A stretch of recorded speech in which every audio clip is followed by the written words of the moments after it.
கர்த்தருக்கு மகிமை உண்டாகட்டும். ஆசீர்வதிக்கப்பட்டதான இந்த அருமையான அதிகாலை நேரத்துக்காக கர்த்தருக்கு நன்றி சொல்லுகிறேன். ஆண்டவருடைய அன்பும் கிருபையும் மிகவும் பெரியது. அதிகாலையில் என்னை தேடுகிறவர்கள் என்னை கண்டடைவார்கள் என்று சொல்லுகிறார்.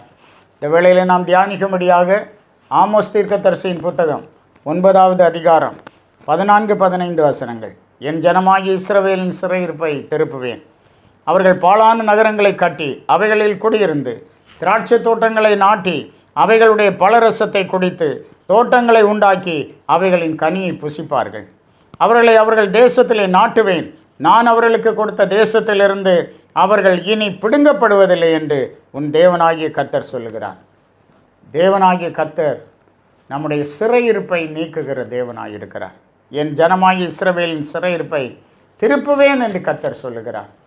பாருங்கள், இந்த காலையிலும் கூட பற்பல விதமான சூழ்நிலையிலே சத்ருவினாலே நாம் சிறை பிடிக்கப்பட்டிருக்கலாம். ஒருவேளை நம்முடைய ஹெல்த்தாக இருக்கலாம், அல்லது நம்முடைய வெல்த்தாக இருக்கலாம். பலவிதமான சூழ்நிலையில் ஒரு சமாதானக்கேடாக இருக்கலாம், ஒரு சமாதானம் இல்லாத வாழ்க்கையாக இருக்கலாம். ஆண்டவர் நம்முடைய சிறையிருப்பை இந்த காலை வேளையில் திருப்புகிறார். சியோனின் சிறையிருப்பை கர்த்தர் திருப்பும்போது சொப்பனம் காண்கிறவர்கள் போல இருந்தோம்.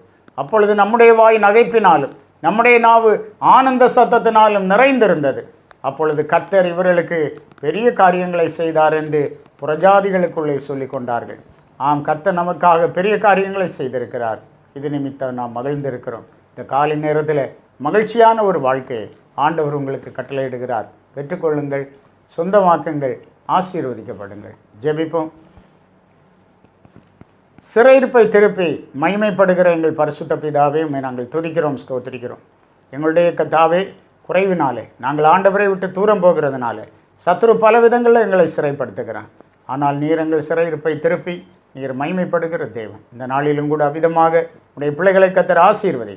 நல்ல விடுதலையான வாழ்க்கையை கொடும், சமாதானத்தை கொடும்.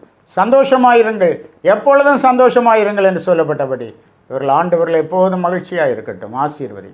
இயேசு மூலம் கேட்கிறோம் பிதாவே. Amen. Amen. God bless you.